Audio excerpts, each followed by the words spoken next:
Melati kuntum tumbuh merata, sayang merbah di pohon cemara. Assalamualaikum mulianya kata, salam sembah pembuka bicara. Assalamualaikum dan salam Malaysia Madani. Peribahasa Melayu ada mengatakan, tak kenal maka tak cinta. Maka sebelum saya membuka bicara, izinkan saya memperkenalkan diri. Nama diberi Akilah binti Alias, berumur 17 tahun. Saya merupakan anak didik di Sekolah Menengah Kebangsaan Tun Perak Muar. Saya memakai jawatan sebagai pengurusi bagi unit beruniform Ranger Puteri Malaysia dan merupakan seorang penolong kelas yang berwibawa di sekolah. Di samping itu, saya juga meminati subjek matematik sehingga merayakan saya untuk menyertai pertandingan Kangaroo Mat dan Mat Genius Challenge peringkat kebangsaan pada tahun 2022. Berkenaan cita-cita saya pula, saya bercita-cita untuk menjadi seorang saintis. Oleh sebab itu, saya berasa sangat teruja untuk berkongsi berkenaan buku yang telah saya baca, iaitu buku yang berjudul Saintis Islam. Buku ini merupakan satu daripada 8 buah buku siri tokoh Islam terbilang. Buku ini merupakan hasil karya daripada Ahmad Iman Arif yang diterbitkan pada tahun 2011. Buku ini diterbitkan oleh Syarikat Sabunan Media Sendirian Berhad yang mengandungi 100 muka surat.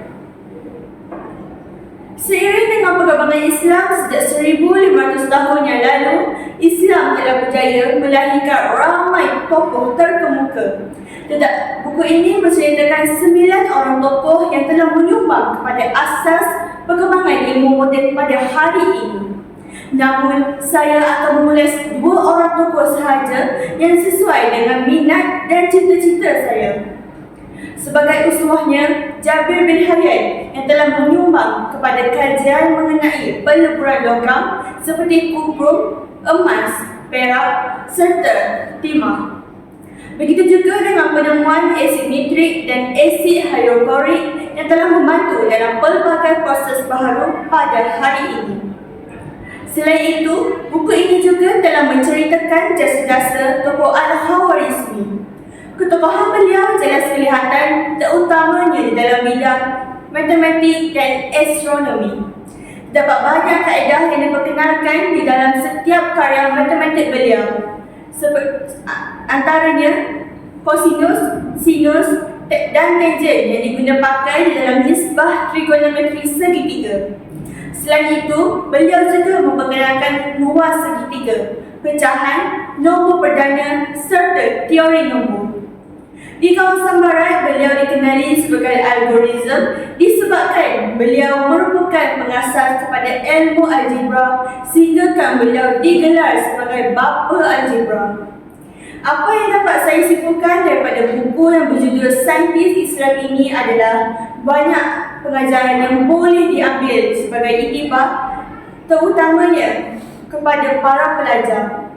Pengajaran yang boleh saya ambil daripada buku ini ialah kita hendaklah tekun dan cekal untuk mencari jawapan bagi setiap persoalan untuk kegunaan setiap manusia di muka bumi. Ibarat peribahasa Melayu, jika tidak dipecah ruyung, manakah dapat sabunnya? Tamsilnya kegigihan Al-Khawarizmi sehingga beliau menemukan algebra telah memberi manfaat yang tidak terhingga kepada seluruh manusia. Antaranya, algebra telah membantu manusia melakukan perbandingan harga, membuat perancangan kewangan serta mengira halal sesuatu objek.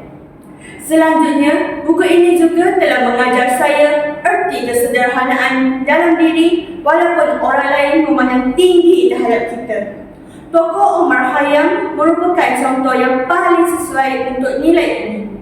Walaupun beliau ditawarkan dengan ganjaran yang lumayan seperti jawatan kerajaan, namun beliau menolaknya. Malah, beliau hanya meminta satu tempat untuk didiami, belajar ilmu sains dan beribadah.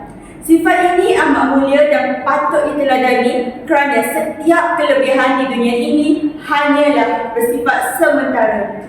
Janganlah kita terlalu sibuk mengejar nikmat duniawi sehingga melupakan perkara yang patut disyukuri. Tokoh Omar Khayyam ini boleh disifatkan sebagai lebah menghimpun madu. Sang rajin mendalami ilmu dan mencari bahan yang baik untuk kegunaan generasi akan datang. Sebagai penutup wacana, hal ini telah memberikan motivasi kepada saya untuk menjadikan tokoh-tokoh saintis ini sebagai sumber inspirasi sehingga saya mampu mengubah dunia kepada yang lebih baik dengan memudahkan urusan harian.